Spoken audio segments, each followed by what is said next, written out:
Hey everyone, I'm Ashleigh Banfield. This is Drop Dead Serious. When this story broke, it spread like wildfire across the country. One of the most famous writer, director, actors in America had been murdered along with his wife, and the early rumor was that the police were looking for their son. And guess what? That son of Hollywood royalty, Nick Reiner, is now charged with the brutal murders of his parents, Rob Reiner and Michele Reiner. And now the story has taken a terrifying step forward with new details that have just surfaced about that son and some very high-profile celebrities that had just had a brush with him hours before this tragedy unfolded. The LA County District Attorney is keeping some things close to the vest. Understandable, this is a murder investigation and it's high profile. But he did make one thing crystal clear. The death penalty is on the table for these vicious murders. Here's the announcement. These charges carry a maximum sentence of life in prison without the possibility of parole or the death penalty. No decision at this point has been made with respect to the death penalty. We have requested, and currently Nick Reiner is being held without bail.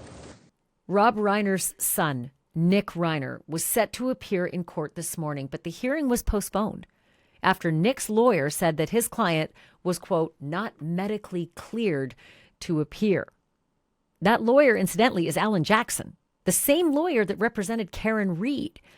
And I just want to tell you something about what that might mean, not medically cleared to appear. Medical can mean physically, it can mean mental, it can mean a lot of things. But we also know that Nick Reiner had chronic drug abuse problems. It's possible that he was detoxing. It is possible that he was throwing up. It is possible that he physically could not make it to court because of that. Could have been because of his mental situation. Was he having a complete breakdown? Did they need to commit him for his safety and the safety of jail representatives and personnel? Lots of reasons why that lawyer, Alan Jackson, may have said he was not medically cleared for this appearance. They did set it for, though, the next day, so who knows, right? 24 hours later, would anything be different? We do know a lot more now, though, about what happened in the hours leading up to the moment that Rob and Michele Reiner were stabbed to death. But there are still huge questions, right? First, authorities not sure yet when the Reiners were killed, when exactly these murders happened, saying it could have happened on Saturday night, but that it also could have happened on Sunday, just before the couple's daughter, Romy, made the discovery. I'm going to tell you a little bit more about that in just a second, but I want to tell you something. The coroner would get those bodies, right? Both of them. And they would be lined up for autopsies, both of them. And based on rigor mortis, blood pooling, it's just sort of a grisly science, but it's very, very good. And the coroner will more than likely have a very clear time of death, right? Certainly a difference between Saturday and Sunday. But I will tell you that the New York Times is reporting that that daughter of Rob and Michele's, Romy, she found her father's body in a, quote, gruesome scene in the home, but Romy did not see her mother. The Times reports that Romy ran from the home in fear and that it was her roommate that called 911. Romy was later alerted by a paramedic that her mother was also found dead inside. Why was Romy even there in the first place? Well, she had gone over to her parents' home because she lives right across the street.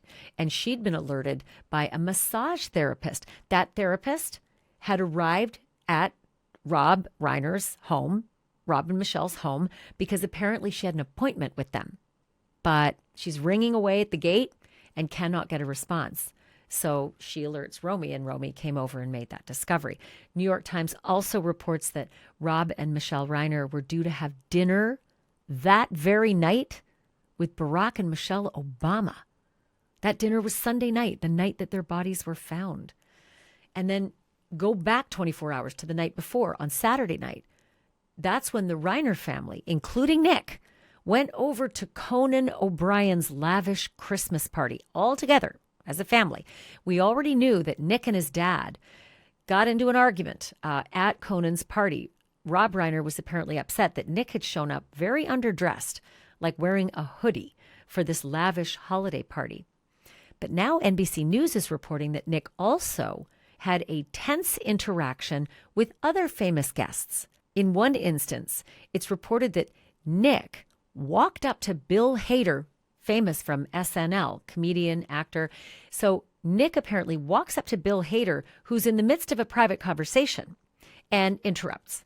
And upon being told that he was interrupting, Nick sort of froze, appeared to be standing completely still and staring straight ahead, right before apparently, quote, storming off. Very weird behavior. After the party, according to reports by TMZ, Nick checked into a Santa Monica hotel room. The hotel staff would later find that the shower was, quote, full of blood. It's not clear when he exactly checked into that hotel, but it stands to reason that he may have checked in before the murders and then allegedly returned to clean up after the murders. Nick was arrested on Sunday at 9:15 p.m. Pacific time in a public area of LA's Exposition Park neighborhood. He was taken into custody without incident, but if you look at the photos, it does appear to be a very dramatic arrest. Earlier on my NewsNation show, Banfield, I talked to two people. NewsNation senior correspondent Brian Enton, who had the very latest on the reporting, and he was live outside of the Reiners' Brentwood home. But I also spoke with Dr. Leslie Dobson. She's a clinical and forensic psychologist with over 20 years' experience assessing and treating mental health disorders. And trust me, you are going to want to hear what this doctor has to say about Nick Reiner.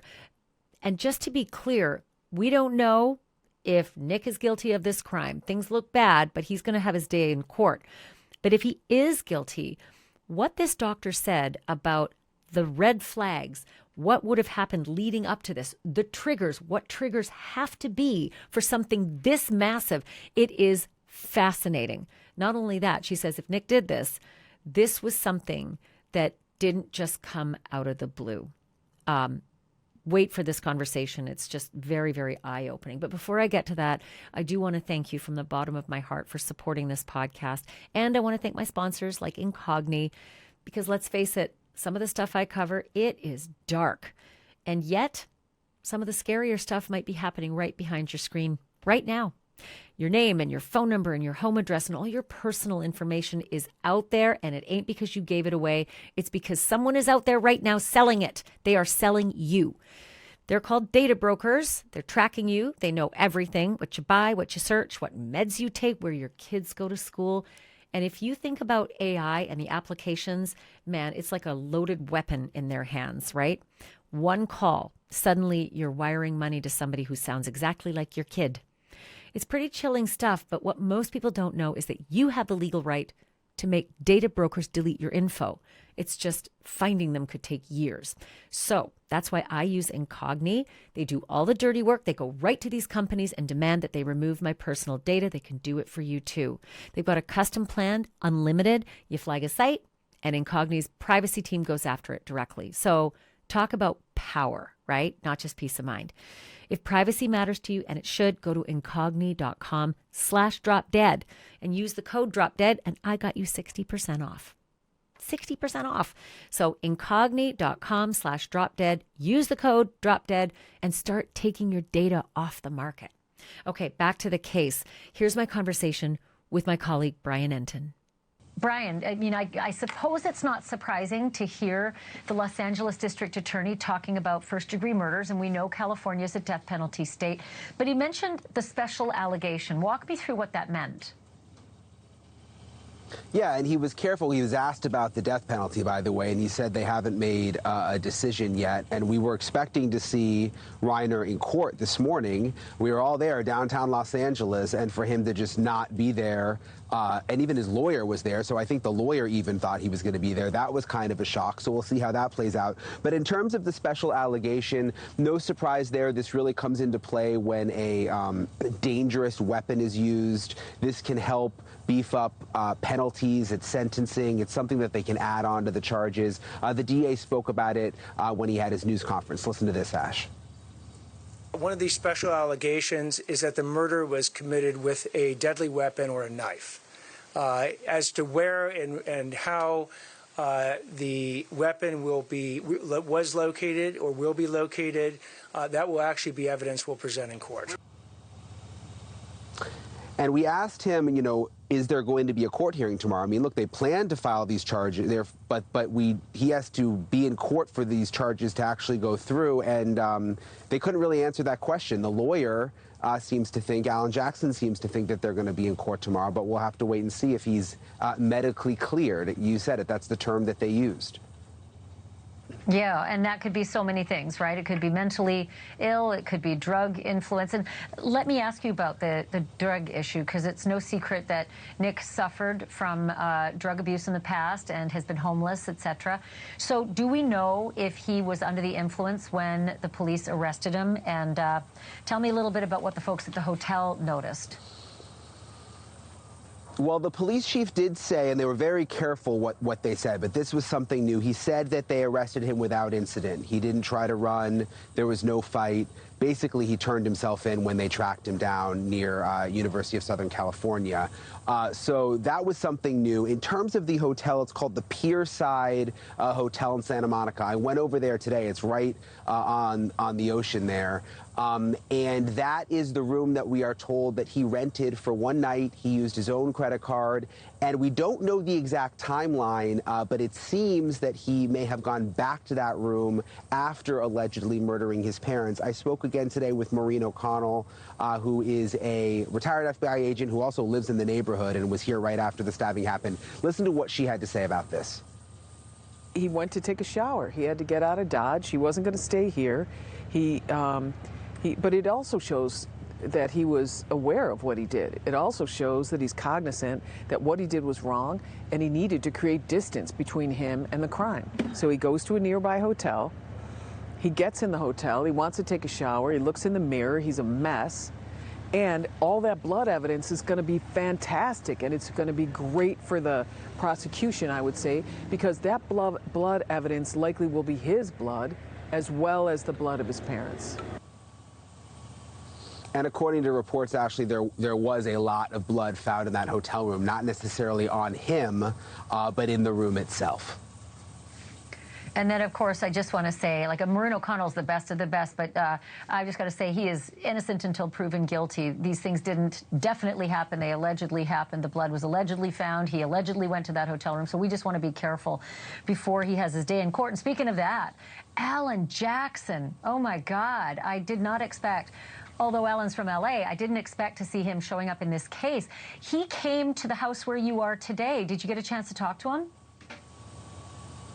Well, we tried. We tried outside court, and he spoke a little bit outside court this morning, basically talking about the medically cleared issue. But this is our video from outside the house today, outside the Reiner's house today. And no, he did not talk. We weren't expecting him to see him here this afternoon after seeing him in court. He basically showed up and then had his team with him, and they went into the house. It was the first time I'd seen the gates open since we got here yesterday. He was inside for maybe 20, 30 minutes. We don't know why. Maybe he just wanted to see the murder scene. And then he came out and the gates closed and off he went. Which is weird. I'm sure a lot of people are wondering, wait a second, his client is the defendant and this is the murder scene, but it's also Nick's home. It's where Nick was living. So technically what you're seeing is Nick has apparently allowed his lawyer to go into his own home that he shared with the murder victims. I know that's all very, very sort of flummoxing to see that. But, you know, presumably the police have done everything. They have done the full investigation. It's not a crime scene anymore. It's been released. So that can't, you know, hurt the scene at all or the investigation. Real quickly, how can Nick afford Alan Jackson? Nick is not worth hundreds of millions, but his parents were.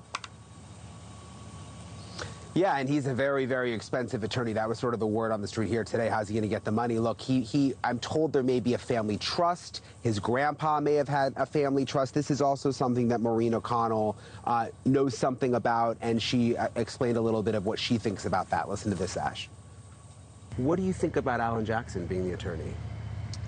Well, Alan It's Jackson, expensive, right? I mean, he's very, very expensive, and obviously I think Nick's worth a lot of money, but whatever assets he has, one would expect them to be split amongst the siblings, but I would also say that it would also be my presumption, but this is, just my opinion. I would also say that they probably have a trust, a really good one, maybe an irrevocable trust, and he may have a trust even from his grandfather, which would be separate and apart from anything else. So, does he have a great deal of assets? I would say he probably does have a pretty good amount of assets. so we still don't know how he's paying, but we do know that we may see Alan Jackson and we may see Nick Reiner in court for the first time tomorrow morning. If he's medically cleared, we're going to be back there again, scoping it out, 8:30 tomorrow morning, Ash.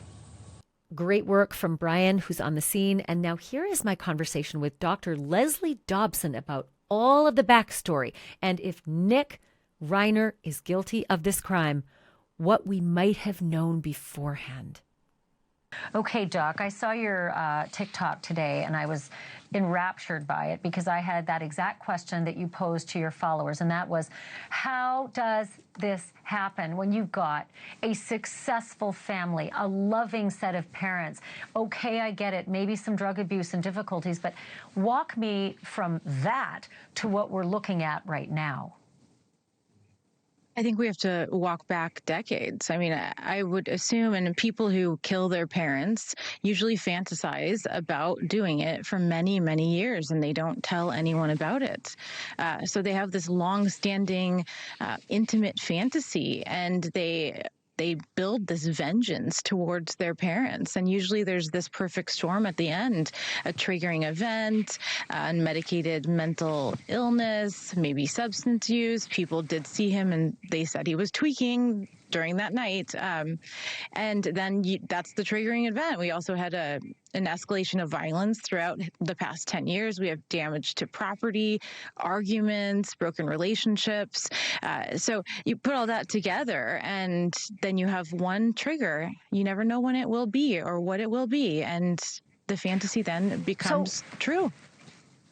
Let's talk about the trigger, because there's been so much reporting about this party at Conan O'Brien's house where witnesses said he was fighting with his dad, that his mom intervened. It was very awkward and uncomfortable. And then this report tonight that actor, comedian Bill Hader said he came up and barged into a personal conversation. It was pointed out to him, and he behaved very strangely. He stood there stone cold staring and then just huffed off. So, I mean, that doesn't sound like the kind of triggering event that would cause a double murder. You know, you never know. It could, the main part of the trigger could be that his mental health was not in a good place.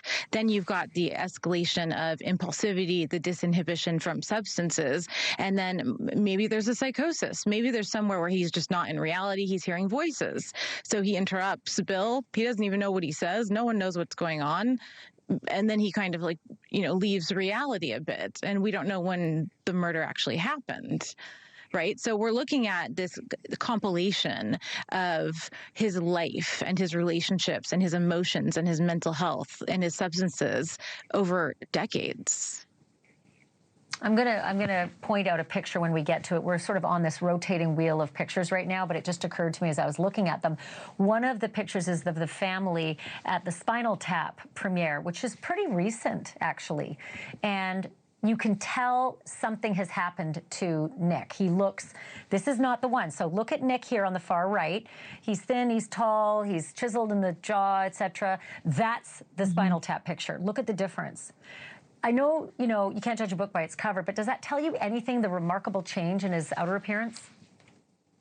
Yes. I mean, even down to his attire. His attire is, he's wearing a sweatshirt. He has gained weight. He looks disheveled. It tells you that he's not doing well, right? He's not at the best at where he was.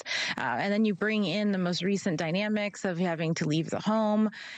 He was not in a good place, and I think it was very clear to a lot of people around him. But why would you ever expect that he would kill his parents? You would never think that. His violence never escalated to that point that we know of. We don't know what happens inside the family. So you said on your TikTok, Dr. Jobson, it was not inevitable, it was preventable. And I think a lot of people want to know, I've got problems in my family, or I've got an issue with my brother, my uncle, my cousin, my son, my daughter. What on earth do you mean by preventable? What kind of lessons can we learn from this? I think we learn to be helpless when people are very, very difficult in our lives. We learn to be helpless. We learn that, okay, they will go to this level of violence. They have this range, but they've been in this range for such a long time that we don't anticipate them going further. Maybe they wreck up the guest house, but they don't go after a human being. Maybe they slap us, maybe they hit us, but they don't stab us. And when enough time passes and the behaviors have stayed in that range, we become helpless. We don't think we can make them better, but we don't think they're going to get worse. So we stop paying attention to the red flags, and they kind of fade into the background. When the red flags are still all there and the individual is still fantasizing, he is still growing in his mind this resentment, everything that was always there before, but we're just not a party to it. This case is moving fast, and we're going to be here every step of the way. So make sure that you subscribe. Before you go, though, did you notice I'm wearing the merch? And quick reminder, the Drop Dead Serious merch sale, 20% off, is extended through Friday, December 19th. Automatic 20% off right at checkout. You don't even have to put in a code. You can find everything at shop.dropdeadserious.com. Again, shop.dropdeadserious.com. It's hard to say it 3 times, but it's easy to type. And just so you know, the one I got has the cityscape, but then also check it out. Hello. It's got the Drop Dead Serious thing on the back. So, as I always say, I'm so appreciative you're here. Thank you so much, everyone. I'm Ashleigh Banfield. I appreciate you listening. I appreciate you watching. And remember, the truth isn't just serious. It's Drop Dead Serious.